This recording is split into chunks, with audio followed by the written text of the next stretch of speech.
benci melihatnya. Bisa juga syaitan menyerupai binatang buas pada wajah suami, lalu istrinya benci padanya. Jika terus-menerus terjadi, maka akan terjadi permusuhan antara suami istri yang tidak wajar disebabkan perlakuan sihir dari orang ketiga. Hal semacam ini termasuk dosa besar karena menyebabkan permusuhan antara satu sama lain, antara suami dengan istrinya dengan jalan yang tak wajar. Allah memberikan pegangan dan ajaran untuk menghindar dari kena sihir dari manapun datangnya, yaitu dengan membaca doa-doa penangkal sihir, yaitu membaca surah Al-Falaq dan surah An-Nas, dibaca berulang-ulang pagi hari maupun di sore hari. Juga dijaga agar selalu dalam keadaan berwudu. Yang ke-12, merusak lingkungan. Dosa ke-12 merupakan dosa besar, yaitu dosa merusak lingkungan. Dampaknya bukan saja kepada yang melakukan dosa, tetapi dampaknya terhadap orang lain, lingkungan, dan generasi sesudahnya. Mereka akan merasakan dampak negatif terhadap pengerusakan lingkungan, penghancuran tanaman, penghilangan spesies yang hidup di dalam sebuah hutan. Kerusakan lingkungan hidup terdapat dalam firman Allah, wa minan nasi may yu'jibuka qawluhu fil hayatid dunya wa yushhidullahu ala ma fi qalbihi wa huwa aladdul qisam wa idza tawalla sa'a fil ardi liyufsida fiha wa yuhlikal harsa wan nasla wallahu la yuhibbul fasad. Dan di antara manusia ada yang pembicaraannya tentang kehidupan dunia mengagumkan engkau Muhammad, dan dia bersaksi kepada Allah mengenai isi hatinya, padahal dia adalah penentang yang paling keras. Dan apabila ia berpaling dari engkau, dia berusaha untuk berbuat kerusakan di bumi serta merusak tanaman-tanaman dan ternak, sedang Allah tidak menyukai kerusakan. Al-Baqarah 205. Diriwayatkan dari Al-Abari dan As-Suddi bahwa ayat ini turun berkenaan dengan Al-Akhnas bin Syuraik. Dia datang kepada Nabi kemudian menyatakan dirinya masuk Islam. Kemudian setelah kembali ke rumahnya, lalu ia melewati sebidang kebun milik umat Islam. Lalu ia membinasakan tanaman-tanamannya dan menyembelih hewan-hewannya. Az-Zuhaili menafsirkan ayat ini bahwa sebagian orang munafik memukau ucapannya bahwa ia beriman kepada Allah dan Rasul-Nya dan bersumpah tentang cintanya kepada Rasul dan Islam. Namun di balik itu permusuhannya terhadap orang mukmin luar biasa. Bila ia pergi dan berpaling dari umat Islam, berusaha semaksimal mungkin untuk merusak, membuat tipu muslihat, berbuat zalim, bahkan membunuh dan menghancurkan tanaman, menyembelih hewan ternak. Padahal Allah secara mutlak tidak menyukai perbuatan semacam itu, baik dalam agama maupun dalam kehidupan dunia. Sebaliknya, mereka akan diberi ganjaran dan siksaan.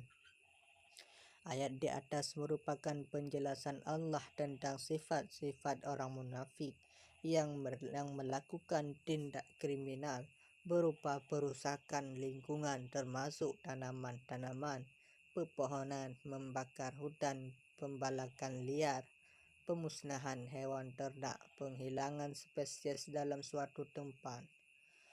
Dosa besar ini sangat berdampak jauh kepada generasi sesudahnya. Oleh karena itu, Al-Quran sangat memperhatikan hal ini dan mengajak mereka untuk sadar dan kembali ke jalan yang benar agar tidak merusak lingkungan. Karena merusak lingkungan termasuk dosa besar. Kerusakan lingkungan ini disebabkan oleh ulah manusia sendiri. Dhaharal fasadu fil barri wal bahri bima kasabat aydin nas liyudhiqahum ba'dalladzi 'amilu la'allahum yarji'un.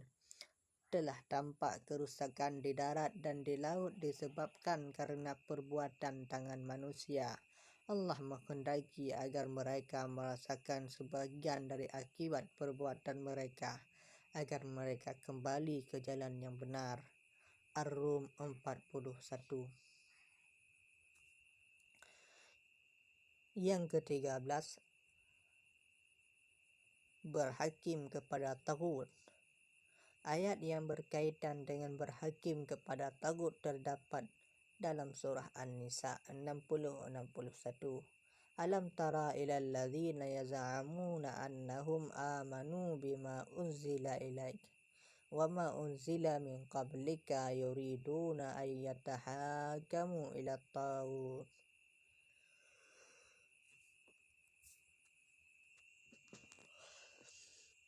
wa qad umiru ay yakfuru bih wa yuridu syaitanu ay yudillahum dhalalan ba'ida wa idza qila lahum ta'alu ila ma anzalallahu ila rasul ra'aital munafiqina yasudduna anka sududa.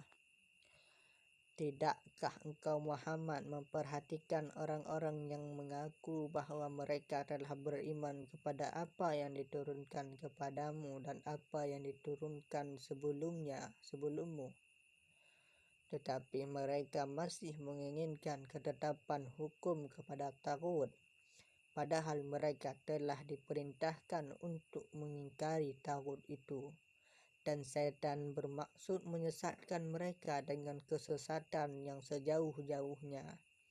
Dan apabila dikatakan kepada mereka, marilah patuh kepada apa yang telah diturunkan Allah dan patuh kepada Rasul, nescaya engkau Muhammad melihat orang munafik menghalangi dengan keras darimu. An-Nisa 60-61. Ayat ini turun dalam peristiwa yang terjadi perselisihan antara orang-orang Yahudi dan orang munafik di Madinah. Orang Yahudi keinginannya berhakim kepada Nabi, sedang orang munafik berhakim kepada pemimpin Yahudi karena mereka bisa disogok. Pada akhirnya setelah mereka tidak mendapatkan kata sepakat, mereka pergi bertahkim kepada seorang dukun dari Juhainah, maka turunlah ayat ini. Az-Zuhaili menafsirkan ayat ini, apakah kamu tidak memperhatikan wahai Nabi yang mengaku dirinya beriman kepadamu dan kepada kitab sebelum kamu? Mereka hendak berhakim kepada taghut, dukun dan setiap orang. Berhakim bukan apa yang diturunkan Allah berupa kitab suci. Bagaimana mungkin hal itu bisa terjadi, padahal mereka diperintahkan untuk mengingkari taghut, dan setan bermaksud menyesatkan mereka. Bila diberitahu kepada mereka orang Yahudi dan munafik, berhakimlah kepada kitab Allah dan Rasulnya, mereka malah lari dan enggan untuk berhakim kepada Al-Quran dan Nabi Muhammad. Dari ayat tersebut di atas dipahami bahwa berhakim kepada undang-undang produk manusia yang ironisnya berlaku di sebagian dunia Islam. Penyimpangan terhadap syariat Islam termasuk bentuk berhakim kepada taghut, di mana kita diperintahkan untuk mengingkarinya agar kita tidak terjatuh pada tindak kriminal beragama. Kalau dianalisis dosa besar yang disebutkan Al-Quran, ternyata sedikit dibanding dengan hadis Nabi, seperti diklasifikasi oleh Az-Zahabi 70 dosa besar berdasarkan dalil Al-Quran maupun hadis. Bahkan klasifikasi Syihabuddin Al-Haitami lebih banyak, yaitu 465 dosa besar. Dalam ayat di atas terdapat 16 macam dosa besar, sedang dalam hadis hanya 7 dosa besar dan 5 dosa besar yang sama-sama disebut dalam ayat juga disebut dalam hadis, yaitu berbuat syirik kepada Allah, membunuh orang, memakan riba, memakan harta anak yatim, menuduh wanita saleh berbuat zina. Sedang 2 dosa besar yang tidak disebutkan dalam ayat namun disebutkan dalam hadis, yaitu sihir dan lari dari medan pertempuran fisabilillah.